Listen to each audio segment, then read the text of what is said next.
આકાશવાણી ભુજ સમાચાર અશરફ નથવાણી વાંચે છે. નમસ્કાર. રાજ્યના આદિજાતિ સમુદાયના ગંભીર બીમારીઓથી પીડાતા દર્દીઓ માટે રાજ્ય સરકારે અત્યંત સંવેદનશીલ અને કલ્યાણકારી નિર્ણય કર્યો છે. આદિવાસી પરિવારના દર્દીઓને જટિલ અંગોના પ્રત્યારોપણ કરવા તેમજ તે માટે રોબોટિક શસ્ત્રક્રિયા સહિતના ઓપરેશનો માટે સહાય આપવા માટે એક વિશેષ યોજના શરૂ કરાઈ છે. આ યોજનામાં કિડની, લીવર, હૃદય અને પેનક્રિયાઝ વગેરેના અંગ પ્રત્યારોપણ તેમજ ગંભીર રોગોમાં અત્યાધુનિક રોબોટિક શસ્ત્રક્રિયા માટે નાણાકીય સહાય પૂરી પાડવામાં આવશે. આ યોજનાનો મુખ્ય નિયમ એ છે કે દર્દીને આયુષ્યમાન ભારત કે મા કાર્ડ હેઠળ મળતી સહાયને બાદ કર્યા પછી જે વધારાનો ખર્ચ બચે તે આ યોજનામાંથી ચૂકવવામાં આવશે. રાજ્ય પરીક્ષા બોર્ડ ગાંધીનગર દ્વારા સરકારી પ્રાથમિક શાળાઓમાં મુખ્ય શિક્ષક વર્ગ 3 તરીકે બઢતી માટે લેવામાં આવનારી ખાસ સ્પર્ધાત્મક પરીક્ષા HTATની જાહેરાત કરાઈ છે. રાજ્યમાં જિલ્લા અને નગર પ્રાથમિક શિક્ષણ સમિતિ હેઠળની કુલ 3264 જગ્યા બઢતીથી ભરવામાં આવશે. તેમાં કચ્છ જિલ્લાને 209 જગ્યાઓ ફાળવાઈ છે. કચ્છમાં સરકારી પ્રાથમિક શાળાઓમાં મુખ્ય શિક્ષકનું અંદાજે 600 જેટલું મંજૂર મહેકમ છે. જો કે હાલમાં માત્ર 200 જેટલા કાયમી મુખ્ય શિક્ષકો છે. નવી જાહેર કરાયેલી 209 બઢતીની જગ્યાથી જિલ્લાની શિક્ષણ વ્યવસ્થાને નોંધપાત્ર રાહત મળશે તેવી અપેક્ષા છે.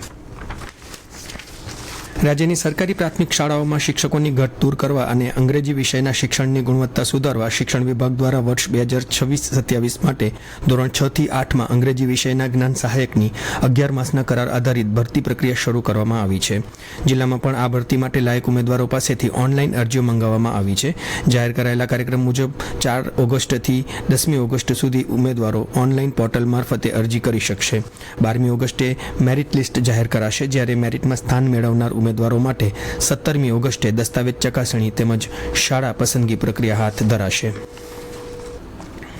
જિલ્લાના અંતરિયાળ અને છેવાડાના ગામડાઓના વિદ્યાર્થીઓ તેમજ ખાસ કરીને દીકરીઓ ઉચ્ચ અભ્યાસથી વંચિત ન રહી જાય તે માટે કચ્છ યુનિવર્સિટી દ્વારા શરૂ કરાયેલા એક્સટેન્શન સેન્ટરોમાં છેલ્લા 3 વર્ષમાં 915 વિદ્યાર્થીઓએ પ્રવેશ મેળવીને સ્થાનિકે ઉચ્ચ શિક્ષણના સપના સાકાર કર્યા છે.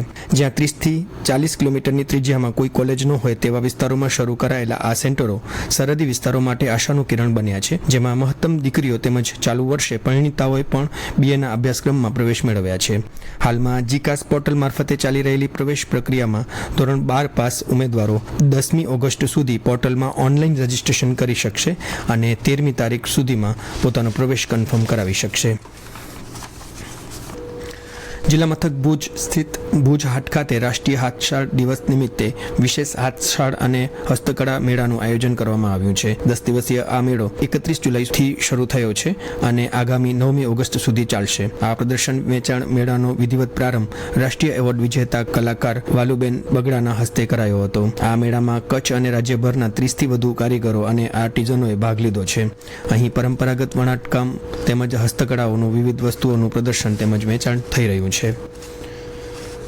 પવિત્ર રક્ષાબંધનના તહેવારને હવે ગણતરીના દિવસો બાકી છે, ત્યારે દેશ વિદેશ વસતા ભાઈઓને રાખડી સમયસર પહોંચાડી શકાય તે માટે ટપાલ વિભાગ દ્વારા વિશેષ આયોજન કરાયું છે.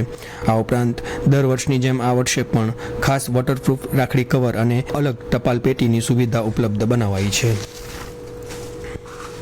હાલમાં સાયબર માફિયાઓ દ્વારા અલગ અલગ બહાને લોકો સાથે ઓનલાઈન ઠગાઈ કરવાના બનાવ વધ્યા છે, ત્યારે પશ્ચિમ કચ્છ સાયબર સેલ દ્વારા આ ઓનલાઈન છેતરપિંડીનો ભોગ બનેલા 105 અરજદારોના ખાતામાંથી ગયેલી રકમમાંથી 75.41 લાખ બેંક ખાતામાં પરત જમા કરાવાયા છે.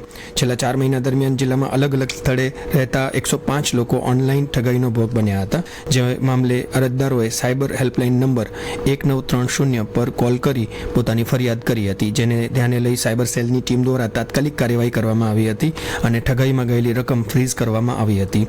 જે બાદ કોર્ટ ઓર્ડરના આધારે ઠગાઈનો ભોગ બનનાર લોકોને ₹75,41,000 તેમના બેંક ખાતામાં પરત કરવામાં આવ્યા છે. આ ઉપરાંત પશ્ચિમ કચ્છ સાયબર સેલ દ્વારા 13 તુજકો અર્પણ અભિયાન અંતર્ગત ટેકનિકલ ટ્રેકિંગ અને ત્વરિત કાર્યવાહી કરીને વિવિધ અરજદારોના ગુમ થયેલા 41 લાખ રૂપિયાની કિંમતના કુલ 203 મોબાઈલ ફોન શોધી કાઢવામાં આવ્યા છે. કોઈપણ ઓનલાઈન ઠગાઈનો ભોગ બનો ત્યારે સાયબર ક્રાઇમ હેલ્પલાઇન નંબર પર કોલ કરવા અથવા નજીકના પોલીસ મથક કે સાયબર સેલ શાખામાં તાત્કાલિક જાણ કરવા પોલીસ દ્વારા અપીલ કરાઈ છે.